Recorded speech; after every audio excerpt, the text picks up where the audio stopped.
Alright, it is 1:03 p.m. We will begin this special meeting of Lake County Board of County Commissioners. This special meeting will function as the rescheduled regular meeting from yesterday. If I could have everyone please turn off or at least silence your cell phones, that'd be great. And then we will begin with the Pledge of Allegiance, followed by a moment of silence.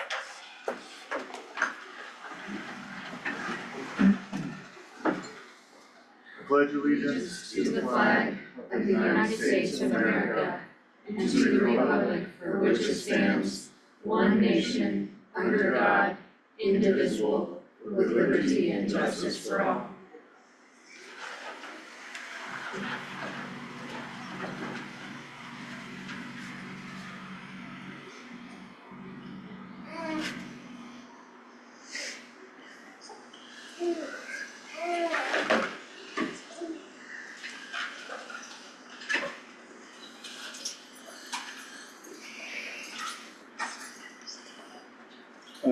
Can we get a motion for approval of the agenda? I make a motion to approve the agenda. Seconded. To vote? Aye. Aye. Alright, community information items. I will go first. We had the privilege of attending an awards ceremony yesterday for our legendary Public Works Director, Michael Irwin. He won an award for his efforts on an emergency and or disaster project regarding the bridge repair down on down by Half Moon there. I can't remember, County Road something. Yes, County Road 11. It was really cool to be in a room full of a massive amount of public works people and seeing Lake County and Mike Irwin and his team get recognized for that. So that was pretty awesome. That is all I have. Alright, guys. So good. I don't have anything today. I don't have anything today. Okay. Meeting recordings are available.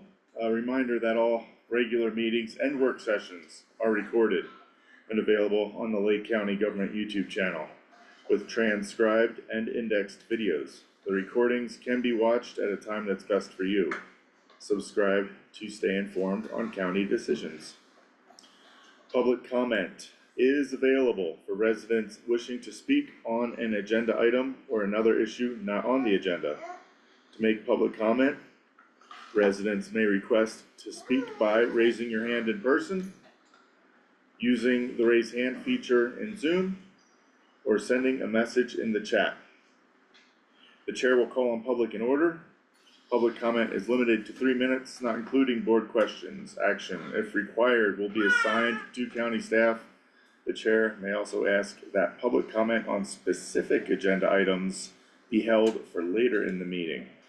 In certain instances, public comment will not be accepted, such as on public hearing items noted on the agenda. Let's go ahead and start with anyone in the room. Go ahead and state your name and you have 3 minutes. I'm Melissa Early. I'm the pastor in residence at St. George Episcopal Mission, and I'm here to speak about the possibility of the Board of County Commissioners approving $5,000 for the month of November to supplement what we're able to provide our community given the SNAP cuts, or the not getting SNAP funding, and the impending SNAP cuts. Many of the families we serve already receive SNAP benefits, so we're not expecting a huge increase in the number of people, although we have seen over the last few months more people coming to our food pantry, but we do anticipate increased costs. We do not receive from Food Bank of the Rockies eggs, milk, or cheese, and to provide those things that we suspect people are using their SNAP benefits for would cost us $15,942 per month. A case of milk is $22.81, we would need 45 cases. Cheese is $55.83 a case, we would need 45 cases. Eggs is $33.51 a case, we would need 15 cases per week. So this total would be $5,985.62 per week, or as I said, almost $16,000 per month. So your $5,000 would be used pretty quickly, and it would be much appreciated to help St. George help our neighbors in what we expect to be an impending crisis. Thank you. Anyone else in the room? Go ahead, Michaela, state your name and, I think we asked for addresses too, sorry I skipped that with you. Okay. So Michaela Garza, 6th Street, 123, apartment 5. And I have a poem. Heck yeah, girl, do it. So join me with a deep breath. Okay. Food is a way we tell a story, a history. Our future shouldn't be built on our shoulders but our tongues. We pass down identity and culture that way. That is the true resistance, we say. Comida es la revolución, por la raza, el mestizo, y nosotros ancestros. Por la alma de Pachamama, food is sacred. But the place our children spend 15,000 hours at has some of the most industrialized food. 19.7 million children receive free and reduced lunches in America, and yet school nutrition in cafeterias has downgraded since our advocacy for sustainability. We have systematically created food apparatus in schools where our children spend most of their adolescence. And then we question why they won't eat a carrot when potatoes in French fry form are counted as an accredited vegetable. Until school food is equitable, we don't really care about our future. Youth are 20% of our population, but 100% of our future, so I stand with healthy school meals for all. Thank Yeah, you. Michaela, thank you. Anyone else in the room? Public comment? Anyone online? Oh, that's mine. Is that you? Okay. Yeah, sorry. No, you're good. Okay. That will conclude public comment for this meeting. We'll move on to agenda item number 1. Updates on the impact of the Supplemental Nutrition Assistance Program SNAP benefits for Lake County due to federal government shutdown. Led by Laura Cruz. Hi, so I just wanted to meet with you guys, today on the 22nd, which is today. Essentially, since the federal shutdown is not completed, folks that receive SNAP will not receive SNAP benefits in November.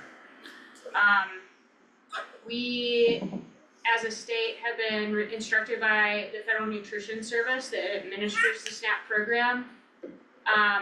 The state is instructed not to send over the files that we typically send over to our EBT vendor that tells them how much to load onto the cards. Typically we do that today. That is not going to happen today. So I just wanted to talk to you guys a little bit about that impact for November. And also how the extension of this going on may impact further months. We do not have guidance from the federal government if tomorrow the federal government reopens through an appropriations bill. Whether that's going to impact the November benefits positively.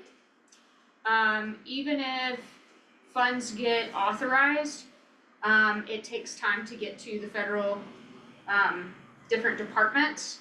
And also, this being our deadline for being able to load those cards for November 1st, we know that we will at least be delayed.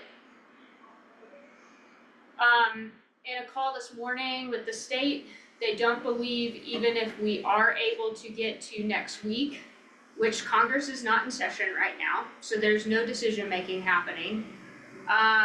If we know that even if we get to next week, more than likely November benefits are not going to make it. just because of the operational challenges of making that occur. So I wanted to share with you guys a little bit of the impacts to our community in terms of that.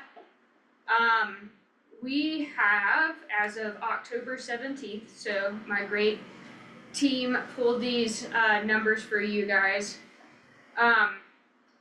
We actually have a little over 500 individuals that are on SNAP benefits in our area. If I can you pull up the link? Yeah. And maybe I can drive for a hot minute. Is it in the packet? No, I put it in the chat. Oh. That was my chat comment. Yeah, there you go. I don't know if this cord's gonna reach. I can from here. I can see them. No, you're fine. Okay, scroll down. Alright, here's a heat map right now that the state just put together. If you will hover over Lake County. This is a test for you, Sandra. Yeah, there you go. Yay. Sandra, is this being shared? I don't think so. Can you share it? Yeah. Yes. Just so it's recorded. Yes. I know nobody's on there except Michael. Thanks. Okay. So this is a heat map. We have 502 SNAP recipients in Lake County. If you, Sandra, if you go up to the top and it says SNAP dollars. Right here? Yep. And then you find our county again, test number 2, there you go. Our issuance for last month was $104,000. So this is a monthly issuance. We've talked about this before with the BOCC that the county distributes about $1 million a year in SNAP benefits. Some months are higher than others based upon the churn. What I mean by churn is people going on the program and people going off the program. But this was our last month's numbers in terms of distribution.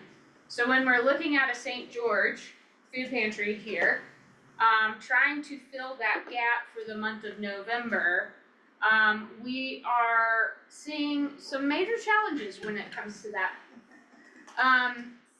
And so one of the things that I just want to hit home with today is, while I understand we don't have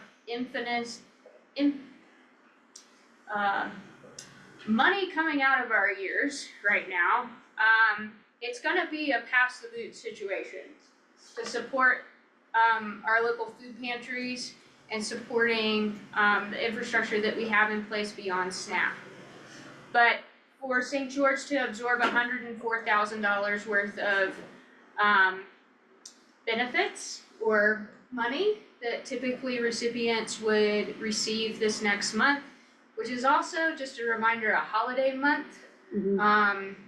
I have been working with the SNAP program for a very long time, and a lot of SNAP recipients save up some of their SNAP dollars just so they can provide a Thanksgiving meal in November. So that all being said, there's a lot of unknowns for us at the state level because the shutdown has continued. We don't know how reopening is going to be implemented. We also don't know if there will be back payments to SNAP recipients. So say for instance, government finally reopens and then SNAP starts flowing again in December. We don't know if they will get, we don't know if they're gonna get their November benefits. It depends upon the appropriations bill and how that, and how that shakes out. One of the other things that we are keeping an eye on from a community perspective is, and I need eyes and ears out there in the community.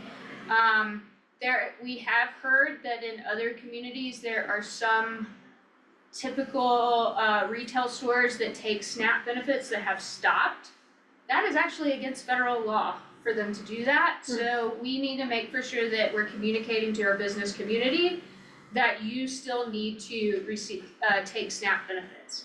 However, a caveat to this is the Federal Nutrition Service can actually come back to the retailers and say in November, because we can't pay you, we want you to stop taking SNAP benefits. There's a lot of unknowns with that. I know this is kind of a challenging topic. SNAP has always been a very sort of a challenging thing to address in every community with different thought processes on how we serve people. Here's the deal. You can't flip a switch and expect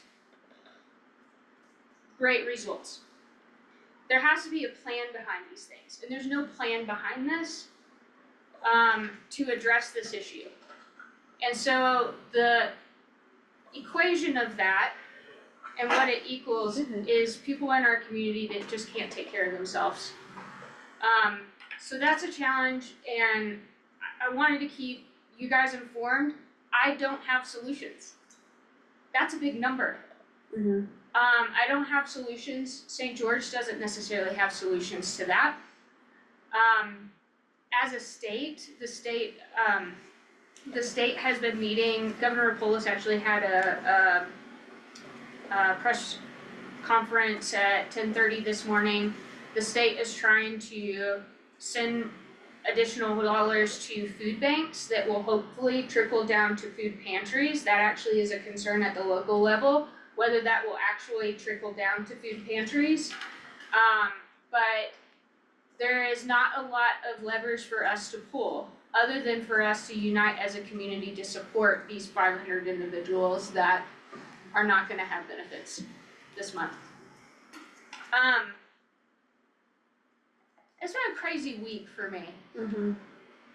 Few weeks. I struggle with inefficient and challenging systems that not always are the most effective too.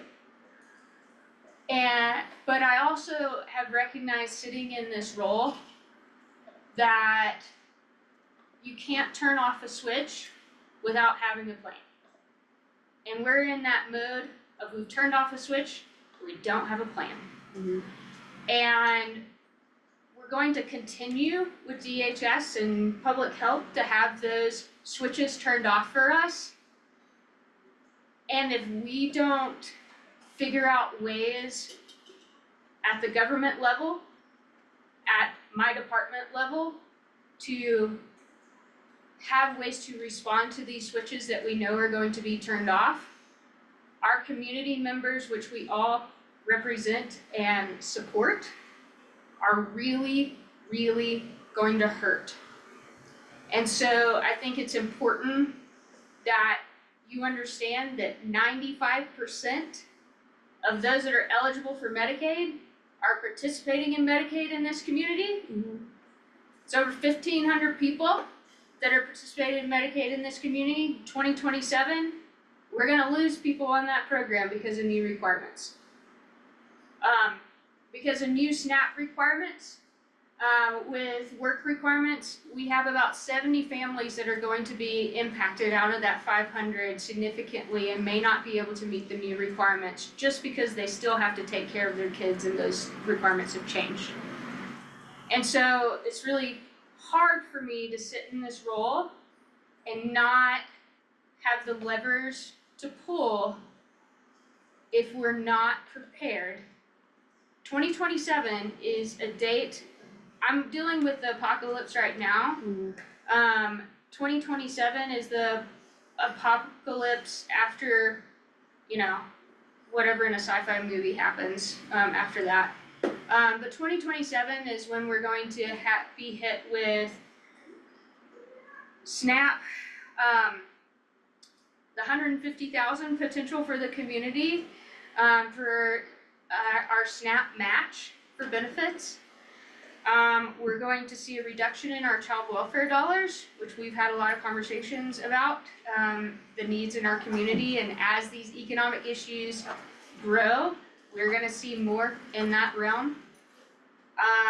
We are strapped with, losing funds for program administration for SNAP and Medicaid. And also on top of that, if my staff make any errors, we get dinged for it and we all have to pay for it. And so I just. People in other counties make errors, we all have to pay for it. We still have to pay for it. Yeah. Cause collectively as a state, we are graded that way. And so I'm just asking this group, the SNAP situation is an immediate situation. There is an end to it at some point. We still have to deal with the carnage that's afterwards and in the moment of it. But also, please keep in mind that I'm going to be asking of this group for about $500,000 in 2027 than I would ask for in addition. Because of all of these cuts to these programs that A, we're required to do, and B, we should do. We are in a community of the haves and have-nots. And we have to represent our community in our decisions. At the department level, at y'all's level. Yeah. And so I just wanted to share that with you guys today, so it's on your radar. Smaller things make smaller impacts. This is a big thing that makes a big impact to our community. Thanks, Laura. Alright, questions?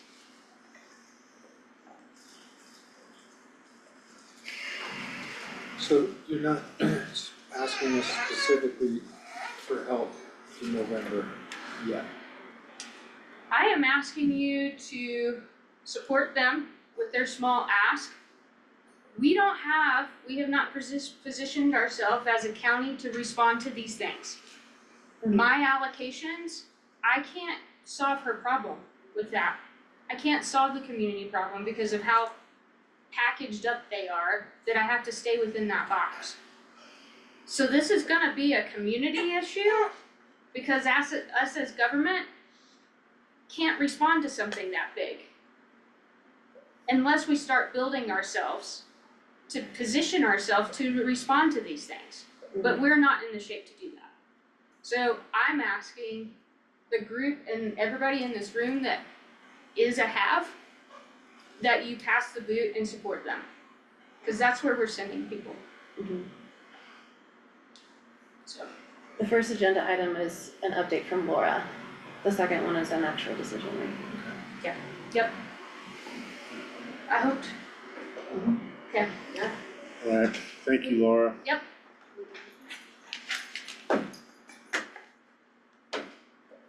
For everything that you do, not just for this rate in here, but like across the board. Yep. Alright, well, moving on, agenda item number 2, discussion and consideration of a one-time donation to St. George Episcopal Mission to support temporary staffing through November for expanded food distribution and daily meal service while SNAP benefits are on hold. This will be led by Candace Bryans, County Manager. Alright, so this is a discussion to consider a one-time donation of $5,000, which you guys do have in your budget. Where there are funds available in your budget right now to help support St. George's, who will actually be able to provide additional support while people do not have access to their normal supplemental nutrition assistance program funds, because we are in a shutdown. And so the request is for you guys to come to a decision on whether that's something you would like to support or not support. I know I don't have standing to, can I ask a clarifying question just for St. George's benefit? Sure, yeah. So the motion read $5,000 for staffing. I think we would probably begin using that money for food, and if we needed it for staffing to add increased hours. So I just wanna be clear that we, if you support it, if you vote for it, that we would be using the money appropriately. Because we wouldn't add staff hours right away, we'd wait and see if we need to, but we would use it for food. I mean, speaking for myself, I would have full trust that you guys would be utilizing whatever dollars we can get in your hands Okay. as I best as apologize. possible. I Okay. wouldn't put Just- restrictions or guardrails on Okay. that for you Yes. guys. Thanks, Melissa, good Yeah, clarification. That's what Yeah. was communicated to me before I wrote, Sure. or got Yeah. assistance writing. Yeah, what we started with. But- How did we come at the $5,000 number and what kind of wiggle room do we have on that? Are we allowed to move that needle in Yeah. certain directions? When Melissa and I chatted, we were talking about expanding access Yeah. and hours, and St. George spends $5,000 a month on staffing costs. Well, About- what we talked about is if we were to add another night Right, or another time, food pantry time, it would be for additional staffing, it would be $60,000 for a year, so we Right. kind of divided it for staffing. Then after I had more conversations with Lisa Escalera, our food supervisor, it became clear that because we have so many people in that 500 who already come to the food pantry, we might not need additional hours, but we would definitely need more food to supplement what they're not able to buy via SNAP. So that's, yeah, 104, if you have Well, $104,000. yeah. So that's how we got to the 5,000. Yeah. And So- I'm just hearing from Melissa just now, they would be spending $15,000 for the eggs, Eggs, Milk. cheese, and milk. cheese, yeah. We're also no So- longer receiving protein from food bank, fresh protein, we receive canned protein, but not Right. fresh protein from food bank at Rockies. Right, So and oil, right, didn't you say that? when we were oil's talking? something that we always purchase as well, Right, so so. that's how we got to the $5,000, it was just a starting point, we can, Candace, can you tell us how much is in our, I'm looking right now, thank you. because I do not have that memorized. I think, my understanding of this shutdown is that we have even if the government gets funded again, we have no idea what Congress is gonna do when it comes to actually funding SNAP. In the past, they've given multiple months of SNAP benefits before the shutdown happens, they didn't do that this time. They can come back and fully fund November, they can come back and partially fund November, or not at all. So my inclination would be to fund St. George for at least the first half of November and then come back, see where we're at, and potentially give more. Cause it's a day by day thing, we have no idea where we're going, but I think it's pretty safe to say that the first couple weeks, it's not gonna happen. Nothing's, yeah. Right, This would come out of the BOCC budget? we have contingency in there we haven't used. Where's my chairs? Again, we just keep spending your chairs. Hungry kids, chairs, kids can win every time. Hungry people.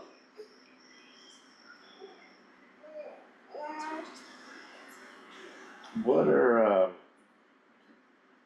the idea of like the passing the boot, you know, like who else can we lean on outside this room in times like this? Well, Candace, could you give an update about all of the communication plans that have been talked about? Sorry, you can keep looking, sorry. We're currently networking, is that basically? Yeah, we're gonna send out an update that explains what is going on, like what is this crisis, who does it affect? And then, how people can best help.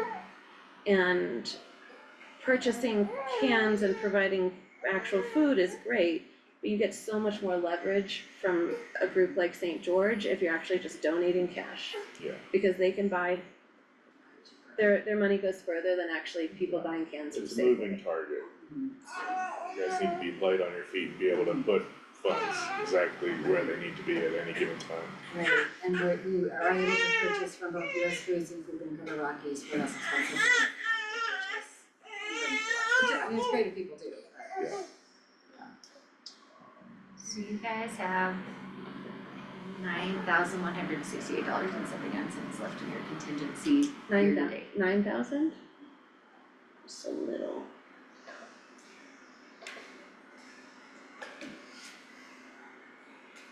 This is why I said being prepared, Yeah, totally. yeah, it's tough. I do think would we budget if we really budget tight, it does, that's what it looks like, is you have what you have in there. I do think this is gonna be a pretty tight budget year. I've already said no to half a dozen supplemental requests from staff. So that's just what there is now, but I do think if you know you want more than that in the future, you'd have to, like, we're budgeting now, I guess is what I'm trying to say. Yeah. Melissa, do you all accept meat from hunters? We haven't since I've been there, but we have in the past, Okay, yes, so I cause it's hunting season. yes, I'd have to double check with Bruce, but I don't know why not. I know there was times when we accepted meat. What I'm remembering is being stories of getting roadkill. You can speak to this probably better than I can. Yeah, so Or meat that was hunted like without a permit, that the person got caught and Oh, sure, yeah. it's a partnership with the CPW. Yeah, and usually. then it would be brought and Greg would Butcher it? would teach people how to butcher it, dress it, yeah. Yeah, there's actually a really cool state program, it doesn't operate in Lake County, but someone, the Rod and Gun Club, reached out about it a couple months ago, I guess they never followed up. Yeah. Anyways, but I think one of the big barriers is sometimes it has to be processed in a USDA facility. And we don't, unless this one, they have to borrow Scalia in Salida, so we Is that true for you all, that it has to be processed in Sure USDA? it It is, Yeah. it's a Feeding America requirement. Yeah, Yeah, you get government food, you have to abide by all kinds of laws. Would be a really cool program. Probably used to be a good program until people started identifying liability issues with, I eat roadkill. There's roadkill. There's roadkill in my freezer right You should Okay. say go to waste. Yeah, just curious, just because it is hunting season, I know a lot of us have protein that we could be donating. And I think as long as, if it's a personal thing, I think as long as it's donated, I think that's fine. I'm not 100% sure on that, but I know that you can't like I couldn't hunt something and sell it to you, but I could give it to you. Same You know thing what I with mean? foraging. Yeah. We can give it between individuals, I don't think St. George can Putting- receive it, that's what I'm seeing. Compliant food bank person, Gotcha. Yeah, that is, no, it has to be processed in a USDA facility. Gotcha. And there's a national organization called Hunters for the Hungry that equips USDA facilities to do that. So we can connect, even though it is in Salida, the processing, we can connect that could be some messaging that we can connect our hunters to that and get it processed there and then go. The Hunters for the Hungry often helps pay for the processing at USDA facilities. What is the best way to donate to the church, to the fund? Is there a website or if something? you go to our website, there's a donate button there. What's the website? stgeorgeleadville.org, Okay, stgeorgeleadville.org. do you have a little Dropbox or something where people could There's drop- also a check in? Dropbox when you walk into the building on the right, there's a little metal Dropbox where people could put cash or checks there. People can also send checks to us at PO Box 243 in other places. And is that just for the food, or do you guys hold services there as well? So we are a church, we have services on Sundays, but about 6/7 of our budget goes to the food work, that's our primary ministry. If someone wants to be sure that their donation only goes to food work, they can You're not put that on there and we just make sure it doesn't go to the 1/7 that pays my religious part of my salary or the 1/7 of building costs that we ascribe to the church stuff. So, yeah, it's totally possible to only designate for food work. So in our messaging, we're gonna send people directly to the St. George donation website. QR codes and such. Yeah. Okay, and we Just a are link. actively working on something that will help get the Ollie? word out. I'll wait. We have already sent out press release, It's been on social media. We got a new package last night from the state that we're going to start sending out since we did the deadline. So we're trying our best, and the state has already sent out letters to all the recipients. So we're already getting a ton of phone calls at our office regarding it.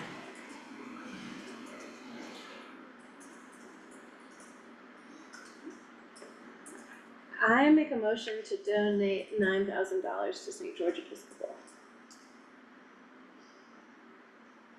I'll second the motion. Do we have anything on the horizon that's gonna need to come out of the BOCC Contingency? contingency in the next 2.5 months? I don't believe so. What is that I don't know, typically? sometimes I get exciting gifts and things that other commissioners signed up for you, but Yeah, we can find that somewhere else. We're almost a year out from that, I would hope that those would stop trickling in. what is that typically used for, Candace, what else? would It's you- really just extra funds for things that come up that you didn't plan for, or, you know, things that come up that we didn't know were coming down the pipeline, which hopefully those are just less after this one year where we're all new. So this would deplete it, it'd be $100 in it. So we wouldn't have, I mean, what if we did the 5,000 and see where we're at in 2 weeks and then did the 4,000? I mean, if Melissa's telling us it's gonna be 15,000, they know it's gonna be $15,000 at least to buy those, just those basics for November. Half of November would be 7,500. I'm saying we might as well go 9 and see where we can find the rest of it at a different time as we go. Yeah, basically it's like I've got $9 left in my wallet, I wanna give them 8 of my $9, you know, like, Yeah, I get it. we still have 2.5 months of like something else that's gonna affect children, whatever, I'm not trying to split hairs here, but I kinda am like, Trying to be what I heard was conservative. 16,000, I'm okay, let's get half of that figured out and then revisit this in 2 weeks and I'll give you the last $1,100 if that's, you know, if we're still in dire straits, but for right now, I think 8 I'll would, amend my my motion to be $8,000. I'll second that. okay, to a vote, Aye. aye, Thank you, Melissa. Thank you, and we'll stay in touch and keep you informed of how it's going. That sounds great. What else we might need, knowing that you can't fulfill that $104,000. Well, and We'll luckily that would be 104 from Safeway. From a food bank, it would be closer to like 50,000. Yeah. Right. Yeah. Could I just ask you, could you send us an invoice and just note that it's Yes. a donation and Yes. then we'll get that to you? Yes, we'll get that, yeah. Thank you so much. Good luck. Thank you. You too. Thank you. So because the memo says something different, Sandra, do you need to update? I just wanna make sure we have the right thing recorded. I think, Matt, as long as they did that as their motion and their vote, we're good, because we didn't have anything typed up, but they're just gonna do Yeah, I don't invoice. think you need a resolution or anything formal, information is sufficient. An invoice from St. George should be Yeah, sufficient. Okay. I believe documented in the minutes. Perfect. Thank you.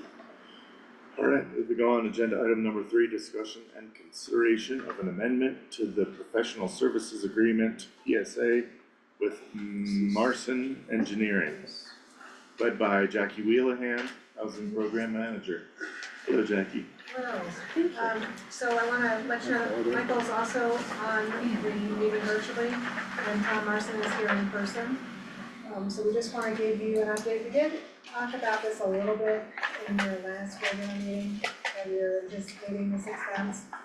So as you know, progress is well underway for the 24 units. Foundations have happened already on 6th Street, they're going in on 3rd Street. I do have some good news, I never have good news. The good news is, we tested the soil, so we have taken away considerably more than was requested for grading issues, and that's addressed. in this amendment, but, the soil, results came back phenomenally well. Low levels of everything that they tested for high minerals. Our lead level, the acceptable is 3,500 parts per million, it's right at 11. So, the extra rating, I think, was very helpful in removing additional contaminants. As far as this amendment, we ask that you, consider and, hopefully approve the professional services agreement. We're gonna have to alter it a little bit because we made some changes we found out from the city that we can do potentially 1 or 2 plats for the project. Initially, we thought we were going to have to do a plat for every building to separate the 2 units and make them individual dwellings for the new home buyers. So, anyway, we're gonna have to change the amendment anyway, but the cost, Tom has graciously agreed to his previous cost, and the cost is not being inflated, and it is what we presented on the 7th. So we are at our limit with Marcin from our original contract, and we need this amendment to continue. Oakwood is also cost sharing with us on some other parts of the project with engineering that are not being reflected in this updated letter from Tom and amendment request. Sandra, I'm so sorry, can you let people in? Yes. Literally looked at it 1 second ago. Sorry, I'm sorry. I didn't mean to interrupt you. And just to highlight some of the things that have changed, by changing contractor, by having Oakwood instead of Adam Builder Development, that changed the site, consideration. We were doing very different things when we thought we were looking with Adam. And we pivoted with Oakwood. I think the units look great. You can check on the housinglakecounty.com website, and you'll see the new depiction of what the units are gonna look like. Or you can wait 2 weeks and see them in person. So they are gonna be arriving early November. And hopefully, we're really striving to get closings as soon as possible. We had our development meeting yesterday, and I think we might still be looking at next year, but we're hoping to have closings in December if at all possible. Awesome. The only thing I would add is that we had anticipated the survey costs already. We had 42,000 in the contract for 2025 expense for the townhome plats. As you can see, the city is working with us to reduce that cost. So Chapin's been amazing, and I applaud him in finding a path forward that we don't have to do individual plats. We're just going to do one townhome plat for each block instead of for each building, which is going to save us considerably. So this is winding up with the savings on the plat with the additional engineering. We had 42,280 in the contract budget as a 2025 housing expense. So we're still within that budget. So this is where this is going to come from the cost savings that the additional engineering will basically be supplemented with the cost savings on the survey plats.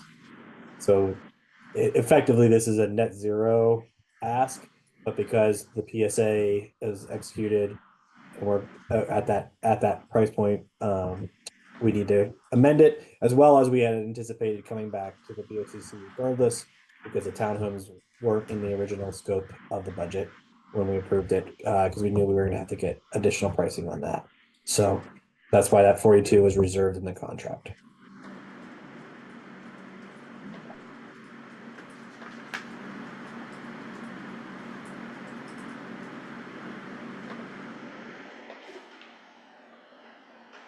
So we've got additional ask of 42,280, and we had 42 put aside in case there was additional asks. So when we presented on the That looks 7th, we presented the 42,280. Oh, okay.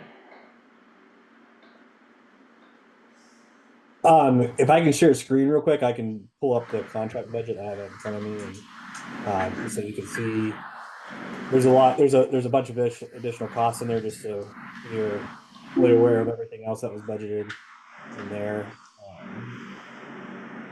I can share that real quick. We knew we'd have some costs that we're going to roll over.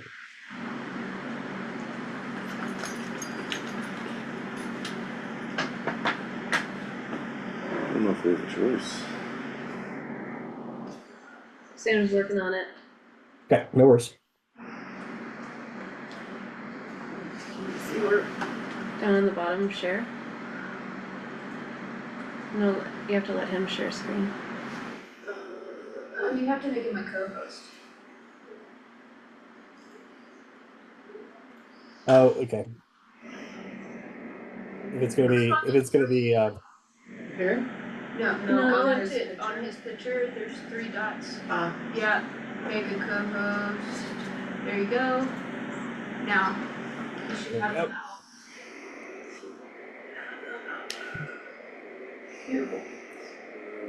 so here are the additional costs that were in the contract. The manhole replacement, Sixth Street overlay patch, the additional funding that we had held back on the original earthwork, environmental testing and certification. Actually, Oakwood has stepped up and paid for that cost. They've actually paid 12,000 for that. You can see the survey cost of 42 is the number I'm calling out.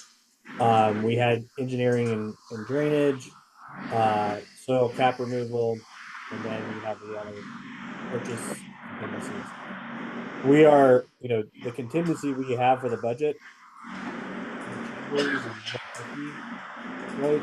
But this is one of those anticipated budgeted expenses at the 42. So again, this is not the reason for your action is that for the contract, we can execute and do change orders up to $150,000 for the project without basically having to come back in front of the BOCC, which we've made some modifications, like having to put in a boulder wall, etc. That's coming out of that 150. But because Marcin has this actual PSA that we started at the very beginning of the project before we even had Oakwood under contract, they have their own separate contract, and since it's not to exceed, we need to add this additional work, and that's why it's before you today. So again, it's a formality as far as the way the contract was written to begin with, as well as the fact that we knew that this was coming. Cool. Yeah, there's that 42,280 right there, and alright, And I would just ask, I think there were some last minute changes that came in today, and just do it subject pending legal review. pending legal review. So we can update Okay. what was given to you in your. Then I would ask for someone on the board to put a motion forth for agenda item 3 pending legal review. I'll make a motion to approve the amended professional services agreement with Marcin Engineering pending legal review of the impending changes. Seconded. To a vote? Hi. Aye. Aye. Alright, Thank you thank guys. you Jackie, thank Good you luck out Michael, there. thanks Tom. Alright, moving on, agenda item number 4. Discussion and consideration of a resolution 2025-29, a resolution approving the Lake County Healthy School Meals Program for all. This will be led by, not Kelsey, No. Hi, Alana. Alana, okay, sorry. Welcome, not Kelsey. Hi, Jackie. Yeah. See you, Jackie. Sorry, what is your name? Alana Medeiros, Deputy Director of Public Health. Cool, so yeah, I'm here to present the resolution supporting the Lake County Healthy School Meals for All, propositions LL and MM. These propositions are on the ballot for November 4th. They come out of the unexpected participation across the state in the Healthy School Meals for All program and the increased need for funding. So Props LL would retain the current state revenue and allow for that revenue to be spent on the Healthy School Meals for All program. And then MM would increase state taxes for those households earning over $300,000 a year. This, amongst other, food access problems, this is a great opportunity, I think, for Lake County government to show our dedication to equitable food access. Currently, the Lake County School District is covering the cost. So with a fully funded HSMA program, those funds can be dedicated to increasing food service wages and or other things that they require. And then the program could be sustained for longer. Yeah. That's about it. Food access continues to be a top priority, and I think showing our community that you all are in support of it is really important to our community members, so. Tamara is here, if she can comment on this at all. She's a Food Access Coalition facilitator, if you didn't know. Just a little fun fact, maybe before the last time it was brought forth, they updated, maybe it's to one of the permissible costs now is like anti-hunger programming in Colorado, so let's say we raise more money than we need to fund public school meals for all in a given year, that money can then be allocated by the state towards SNAP implementation, which is really great, so that's just like an extra bonus that will help to fill that $500,000 gap we might be facing in 2 years, so. My understanding from the school district is that they're currently paying $200,000 a year from their general fund to meet the ballot measurement requirements that we passed. So this is $200,000 that they're taking from just general operations that they have to put towards this initiative. So they'd be able to keep $200,000, and to us, I think that's huge. They would be able to, can you say that again, so I understand? So the ballot, the healthy school meals for all, we voted on that as a state long time ago. So the school district is tasked with providing that, Right. but the funding currently doesn't cover all of that. So Because school it was district, underfunded yeah, in these, they didn't understand the scope, and then COVID happened, and then they were, so I understand that part. and we're a Tabor state, so we can't increase what's being collected. So the school district has to make up those funds, just like we do for any unfunded mandate that's given to us. Sure. So the school district is paying $200,000 out of their general fund that could be spent on other things towards this ballot initiative. So MMLL allows the school district to keep that general fund that they're currently spending.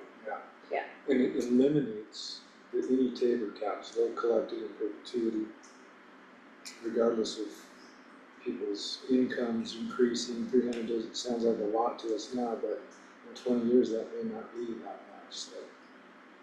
I'm all for the equity part, and Michaela, I appreciate what you say, and coming in here and talking, it's not easy. So thanks for coming in, and what you said about the industrialization of our meals, so I have a feeling this is gonna pass at the state level, I have a feeling it's gonna pass up here at this level, but I really feel like it's, saying it's healthy is probably not true, because you can't feed that many, there's 1 million kids, and there's no way to feed them healthy meals. They're not, like you said, they're not gonna eat carrots, it's gonna come out of a box or package, it's gonna be highly processed, or at least somewhat processed. So I know it feels really good, it sounds really good, but I really feel like the kids at the Cherry Creek School District don't need to be subsidized. They don't need a free lunch. They need to be subsidizing the kids who can't buy lunches. Like when my kids went to school, they had an account, they said their name, they told us how much we owed, and we paid. So I feel like it's another chip away at our Tabor rights, and I know it's real easy to go after people who make $300,000 a year. I did a little bit of numbers. They're gonna, of that 300, just their state and federal income tax bill is around $87,000. So that's almost a third. And then if you add in their property taxes and all the other taxes they pay, so if this said something other than all healthy meals for all, if it was, let's subsidize the kids who need it, and if the kids whose parents make enough to help subsidize it, then that's great. But for now, I'm not happy, I'm not for it at all. Matt, can I just clarify something? Sure. It sounds like you're against the ballot of providing healthy school meals for all, right? And I think that that's That's something what you we're said. talking about, isn't it? No, Oh, that has this already is- been passed. This is to keep the excess because they budgeted, they said it was gonna cost 100 million. And they brought in 112 million, so if it doesn't pass, they're gonna have to give back the 12 million, you have to refund the 12 million. It No, doesn't pass, that is correct. the, If the LL does not pass, they would. They have to So, refund yes. the 12. the part though is about adding an extra tax, cause currently we are all paying for this. Mm-hmm. The folks who come in here who are on a fixed income, they are paying for this. And this ballot initiative is saying, hey, we would like to we would like to make this more equitable for people who have more to be able to pay for this ballot initiative that has already passed. Healthy school meals for all is done. We already pay for free meals for your kids in the Cherry Creek School District, and just using that as an example. Yeah, totally. They're technically in the Denver School District in Cherry Creek. Most kids who can afford what we're talking about in Cherry Creek are going to private schools. So that's not, necessarily true. I'm just saying, Matt, like in Cherry Creek, there are plenty of great private schools. There's plenty of kids in this community that can afford to buy their own lunch, and to me, that's the better model than trying to feed 1 million kids in this state, and I it totally feels good. I totally get that, but what I'm trying to make sure you understand is I that did that's not not understand. what we're talking about. Yeah. And right now it's a resolution that's just saying we support this to help garnish support in the community, like, hey, Yeah. these things are good ideas. I do wanna tell a little story about what it's like to be a kid who's getting the affordable or free lunch program and what that felt like. This has gone way back to the 80s, but it's, you know, haves and have-nots haven't changed, and that the class divide is in different proportions now, but it's still the same feeling. And to know that only the poor kids had that card, and to go up and use that really sucked. Like that was, you were instantly stigmatized in your grade as you were one of those kids, you know. And I was one of those kids, and I remember what that felt like. And I would really like to think that people who are better off wouldn't be taking advantage of a system that they didn't really need. But I also, on a little bit of a different tack, I know some fairly well-off people whose parents might have dollars and cents, but they're not really good parents. They're not packing their kids food, and they're not taking the time to make sure their kids have something to eat at school.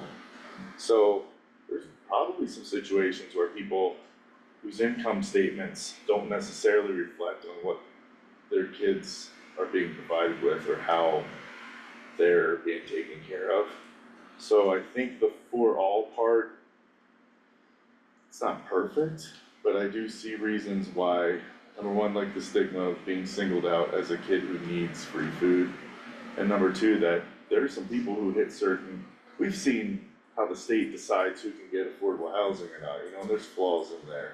And I think by this same metric, there's flaws in who we think should be entitled to help with some food or not. And it's really, feels really messed up that we even have to talk about food in a way that, you know, is so stingy, you know, and I know we gotta be really careful with every dollar and penny we're looking at in here right now, but I think this one for me is just a no-brainer. Like, you know, I do have some misgivings for exactly the reasons you said, and I respect that. But the needs far outweigh the concerns in this situation, for me personally, and from, you know, some experiences I can draw on. It's a public administrative decision. It's an unfunded mandate right now. So if you're taking all thoughts about it in terms of like values and beliefs, to be honest, it's an unfunded mandate for the school system. And this whole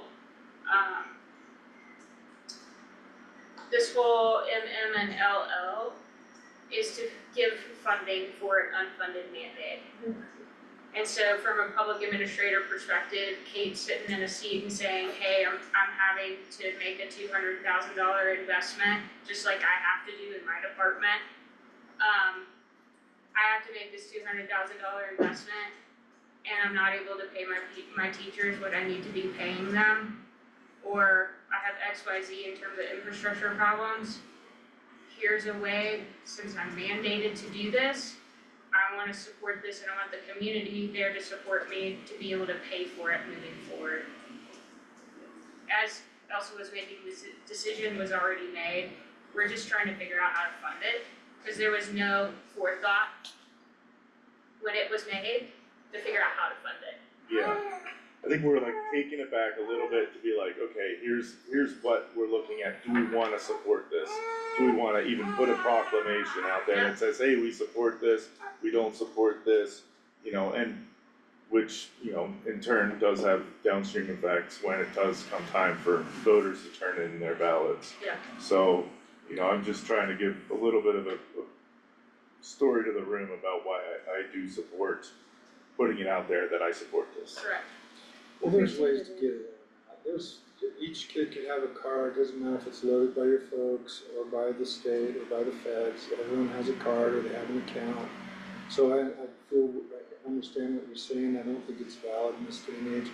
I don't think we should be feeding kids that don't need it. And so before this, as I understand it, about 46% of Colorado kids had subsidized lunches, and I think if this doesn't pass, maybe someone will make the correct decision to go back to the pre-pandemic model. Kids who can pay, the kids that can't get help. So, like I said, I think it'll probably pass up here, it'll probably pass at the state level, and it doesn't mean I have to be for it. So. No, not at all. I just wanna make sure that you actually know what the current outline is. Thank you.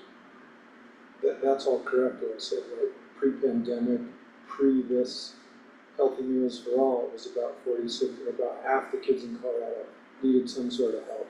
And it was a scale, it was either free or subsidized. And then the over 50% of kids who can't afford the couple bucks for lunch every day help subsidize the program. And then, as I also understand it, it was supposed to go to help raise the salaries of the people who work at the lunch and to help try and raise the quality, but it was so mismanaged and underfunded that none of that happened. So, you know, if you're gonna mismanage 100 million, you're gonna mismanage 200 million. So, maybe if the voters send a message, you can't just keep chipping away at table, you can't just keep throwing money at stuff, even though it sounds really good. And if it was true, healthy meals for all, you know, that'd be one thing, but, anyway, that's all I got to say on it. I can respect that. I think, there's some really valid concerns, you know, with mismanagement and what we've seen in the past. When it comes to hungry kids, I'd rather err on the side of caution and, you know, do what we can to support the idea that this is a good thing to vote for, and if it ends up being a mess, you can tell me you told me so. The ballot measure said healthy meals for those 46% that really need it. I think that also though, around that, it's like an administrative burden to be checking people's income, do they qualify, managing the cash and the cards, and who actually qualifies for what, like that's administratively costly as well. They did it for years They did. before COVID. Just saying it makes things administratively easier as a school to just provide food for your kids. Whether you need it or not. We're providing education, whether you can get it elsewhere or not, and we're providing food while you're with us. I think it would probably pass. I hope so. I'm gonna make a motion to approve or resolve resolution 2025-29, a resolution approving the Lake County Healthy School Meals for All. I'll second the motion. And to vote? Aye. Aye. Nay. Thank you guys for coming in.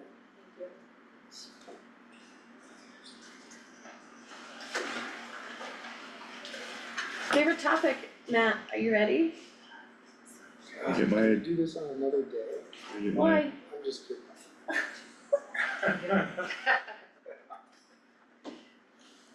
Okay, thanks everyone for coming in, we appreciate you guys.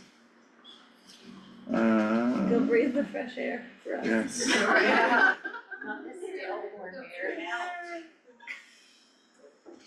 mayor. Discussion and consideration of the BOCC's preferred option for the 2025 winter grooming operations. I will make a motion. No, I'm just kidding. Do it, Matt. What you got, Candace? Give me one moment. Yes, Close the ma'am. document. Ah, I've had it up this whole time. And now. I like option 2. I gave you some options mainly because we're about to have supplementals at the end of the month and I'll need to supplemental enough to cover December operations Yeah. essentially. Yeah.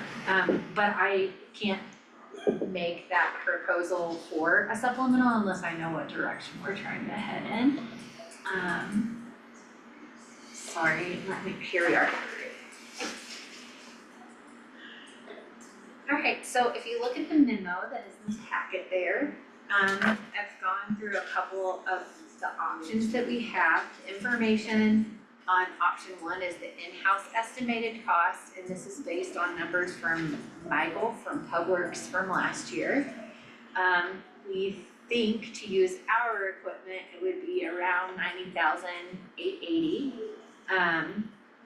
This is not for a full FTE, this is just if we have somebody doing it hourly. If we did a full FTE, it'd probably be a little more expensive. I'm just not sure what direction you would wanna go on that, but that doesn't affect really December. Which is what I need the supplemental for. Actually I put funds in your budget to cover whatever option you choose in the prelim. So it's covered for next year, no matter what.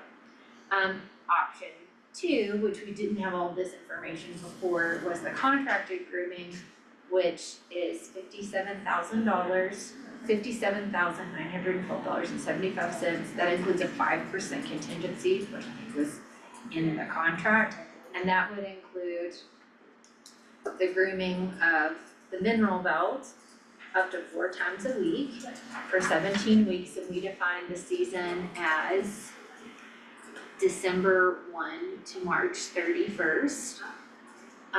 That's if we did it 4 days a week every time. And then that also included up to 9 grooming sessions on the tubing hill, which our equipment can't hit the tubing hill. In option 2, I didn't include the Mount Massive Golf Course in the total because you guys said that wasn't the focus this year, but I did put that additional amount in bold towards the bottom, how much more it would be, $23,105 additional with that 5% contingency if we were gonna include that piece. So I just need to know what option you guys would like to choose so I can get a supplemental for December and get things done in time to actually do whichever option you choose. Thank you, Candace, Yeah. for doing this. Yeah. I also thank you, Michael, I didn't have the numbers from the Publix, he pulled that together for me and let me know about how many miles they had covered for that work. I thought the contracted grooming was gonna come in closer to 76. That is if you wanted the golf course in it. Okay. I broke it out separate because the direction I thought I had was Yeah, that was a nice to have, but we don't know if we wanna cover it, so that would bring it closer to that 70 amount. And that's really up to you guys. but we put aside enough to cover it in case if we wanted to go with option 1. Yeah. Okay. well, for next year's budget, I don't have anything in this year's because this was not budgeted. So I'll have to do a supplemental to cover December for this year. How would the $30,000 that the Mineral Belt Trail Committee earmarked from their fund fit into this? What I would love to see is, well, I'd love to hear your thoughts, and I put this at the bottom, underneath that second bold area. One of the things that I really liked about contracting is that we have the option to purchase the grooming equipment, and so if you look under, where it says not included, not massive golf course. Yeah. This is directly from the gentleman who will be doing the work that owns the Mountain States Company. And these are the options he gave us if we wanted to purchase the equipment. At the end of the year, he said we could trade in our current snow cap towards the purchase of the equipment if we wanted to.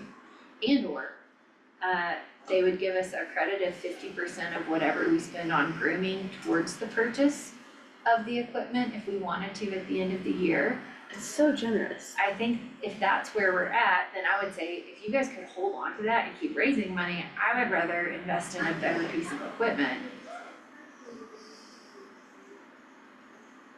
That's kind of where I'm at. But even if we had our own equipment, it still takes the price up, because in-house is so much more expensive. It is our equipment, A, moves really slow, and B, this is just the information I got from Michael. We can't do a lot of the things we wanna do with it. And these were just the costs he had for me, and I think Eddie was doing it last year, because they track all of their work and maintenance, et cetera, in PubWorks. Yeah. So this is what I think actually his numbers were from last year for just part of the things. Eddie said it takes 4 hours to do a lap, It's pretty slow, it's pretty antiquated. but in here it's saying it takes 8 hours, which affects the numbers. Well, regardless, if the thing breaks down, it's pretty old, I mean, it's pretty cool, it's hard to, it's not intuitive like the new ones, they have the joysticks and the loud pump stereo system and, The in-house option is more expensive, even if, some of the numbers are a little off. it's more expensive and it's more risky, given the wheels, and there's only one guy that can do it, I mean, That machine can't do the tubing hill. which brings in money, especially over Christmas, when Yeah. the only time you're super busy is Christmas. And when it's not groomed, Yeah. you're losing money. Are we all on board with option 2? Heck yeah. I'd like option 2, and I'd like to talk about adding The golf course. Cause for the price, 23,000, that's 4 times a week. I bet if we had some kind of donation, we could probably make 23,000 out there. Could the Mineral Belt Trail donation, the one that's housed over at the community fund? Could that also be the donation place? Say that. So, as a government, we can't collect Right. donations, Right, and the Mineral Belt Trail Committee has the fund over at the community fund, so, so you can accept donations. Is that a place where we could be collecting funds for that too? or something like that, or even its own fund, so it didn't say Mineral Belt Trail Committee. Or it could be pros, doesn't pros have their own? Oh. Yeah. It's gonna be hard to get people to donate to the government. We do it's a donation, we do it's voluntary fee. Voluntary fee. Right. Yeah, I'd be okay with people donating to the Mineral Belt Trail funds. Yeah. I'd rather have it donated there than gold, cause I Yeah, don't wanna same. mix their Yeah, That money's- donations up. that's murky. Or maybe we just ask John to make a new fund, the golf course grooming fund. Like what you have, do you like this, do you wanna see it continue? Yeah. I bet we'd get some. But then you have to be like, oh, we have $100,000 over here now, but only $20,000 over here. Oh, in the golf, you think we'd get a Yeah, I'm just saying if they're different, but it's all the same service and contract, then you just have to be tighter and tighter about that money. It's like, oh, well, we can't, this amount of hours can't be spent on the Mineral Belt Trail, Cause this money was donated to the golf course grooming versus the Mineral Belt Trail grooming. I It think just there's, is, why would we not want it to all be the same? I think that one of the sentiments in the committee is that we wanna keep the golf course separate from that.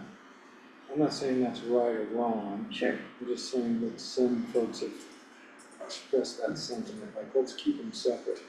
well, if the Mineral Belt Trail gets to a point where it's taking care of all of its own stuff because of a robust donation set up, and then that frees up the county to really focus a lot more on the golf course. So indirectly, this is gonna benefit the golf course in a way, even if money donated by people who are coming here just to use the golf course are donating for the next year or two, and that's going into the Mineral Belt Trail, it's still ultimately, It's grooming, isn't it? yeah, it's good, the whole cross-country scheme. Plus we need to look at the indirect benefits of people coming up here to ski. There are people who are not gonna come here if that golf course isn't groomed. And those people come and they buy lunch or dinner, or, you know, I could see, that's a pretty small number to add the golf course back onto the plan. In my mind, I think the economic benefits from having a really expanded cross-country skiing, especially a free, completely free additional thing, is you know, if it's getting groomed 4 times a week, my only problem is with the golf course is that whoever we're hiring, it needs to understand that it's a little bit of a unique situation down there. Yeah, that's what I wanted to. There's possible missteps that can be made with the golf course's situation that could lead to a, not only a subpar product, but also issues for the golf course itself. That's where I wonder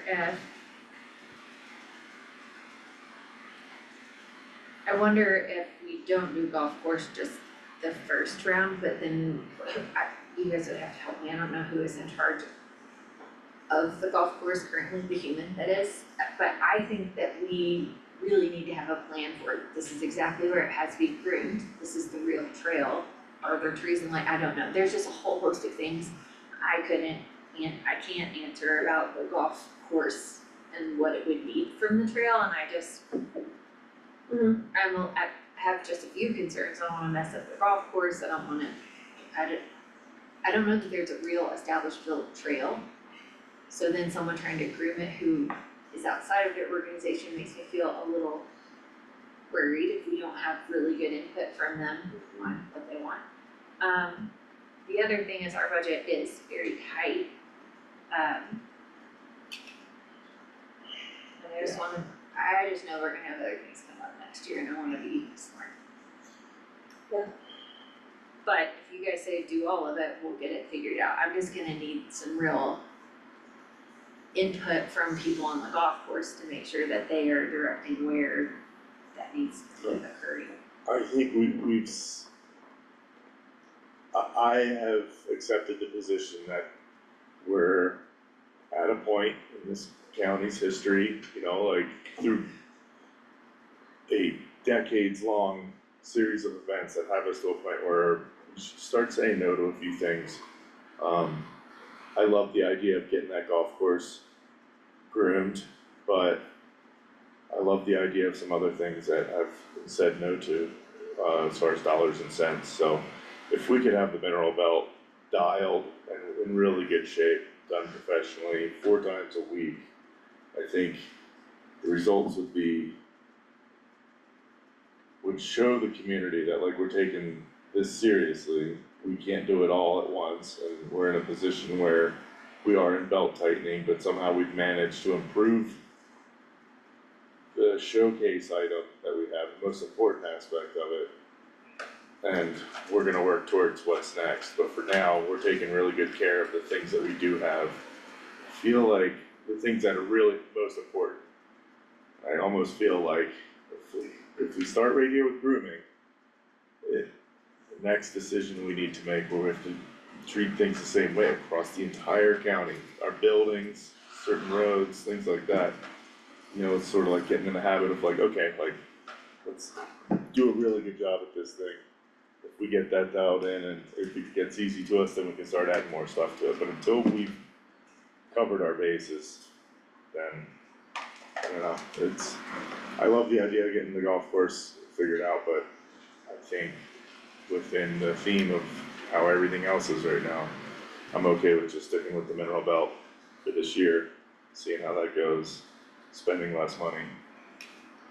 Yeah, especially given all the other stuff we talked about today, so I think that's smart. It's really disappointing, it's gonna disappoint a lot of people.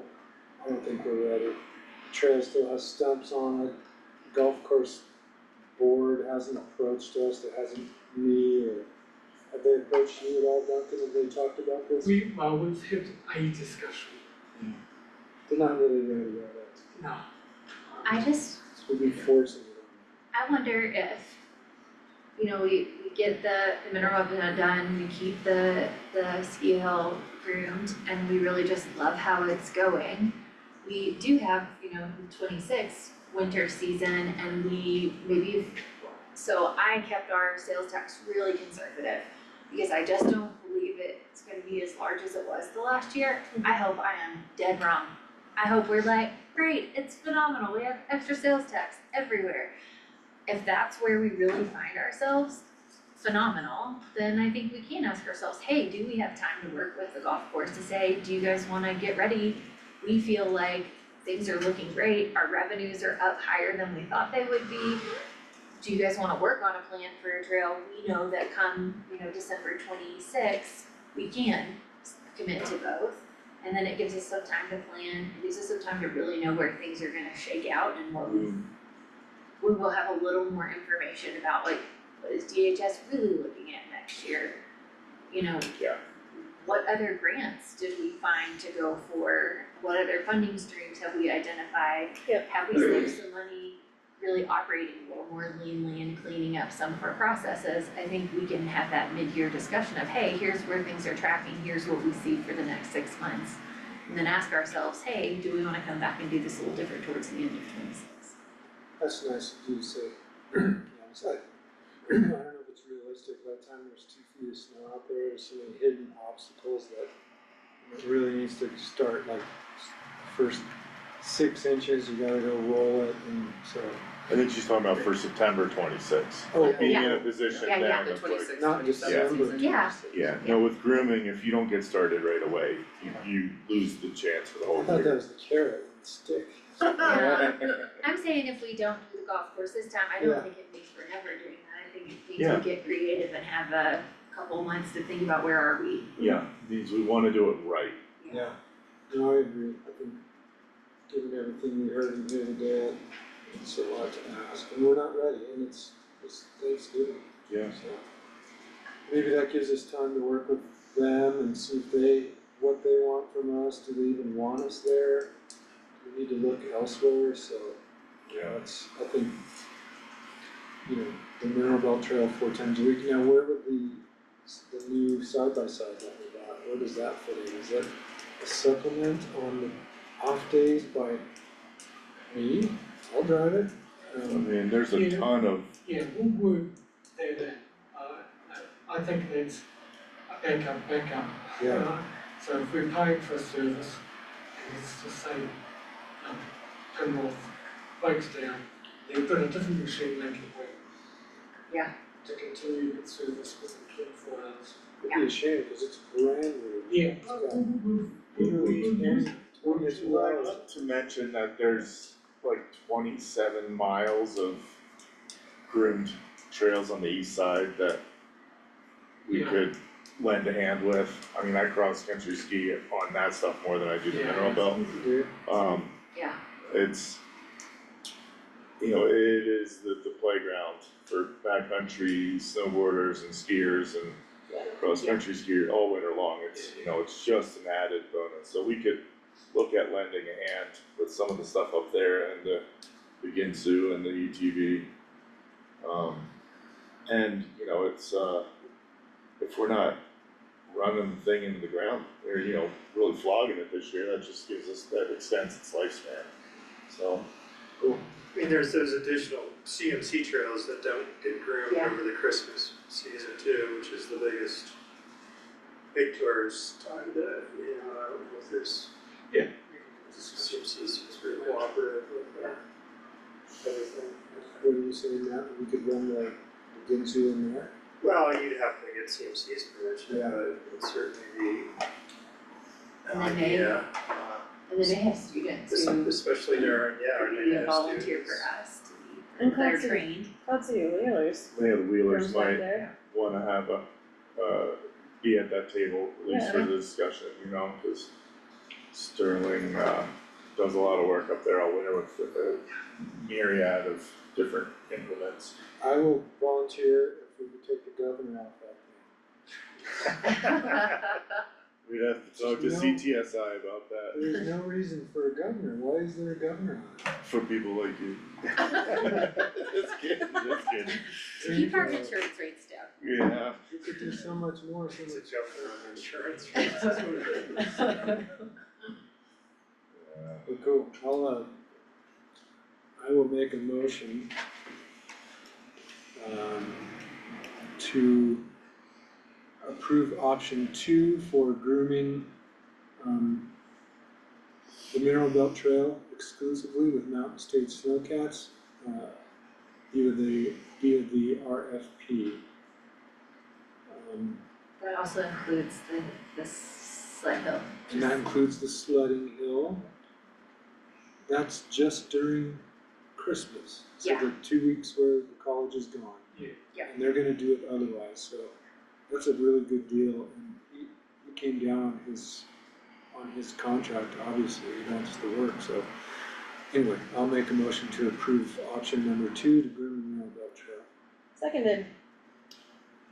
Alright, before we take that to a vote, I just wanna put it out there on the table for the record that we wanna provide quality services for our constituents, for the people who cross-country ski here. And that's the only reason we are going to not include the golf course in our plans this year, so that we can make sure we're doing a really high-level job with grooming the Mineral Belt. And when we figure that out, we're gonna revisit the golf course. That will be a discussion for next season, but I think having it dialed in, near perfect, you know, opportunity for a dialed in near perfect Mineral Belt is a great path forward for what we've got to work with this year. Totally. Okay, to a vote? Aye. Aye. Aye. Alright, thank you guys. Mineral Belt groomed 4 times a week. That's huge. You'll see the actual amount we need for December on the next supplemental, so I can go ahead and get that all lined up. Also, Thank you know, you, if we said Candace. no, Thank you, this guy Duncan. might never come back to Thank the you. table. Appreciate you. What's that? If we said no, that guy might never come back to the table doing work with us, you know. I'm sure he's put a good bit of work into figuring out how much this would take, and I'm excited to do more skiing on the east side as well as the Mineral Belt this year. It's gonna be awesome. Okay, I move to approve the consent agenda. there you go. I will second the motion. To a vote? Aye. Aye. Aye. Alright. Oops, it's my agenda. Did I close that window? Oops. Oh no, there we go.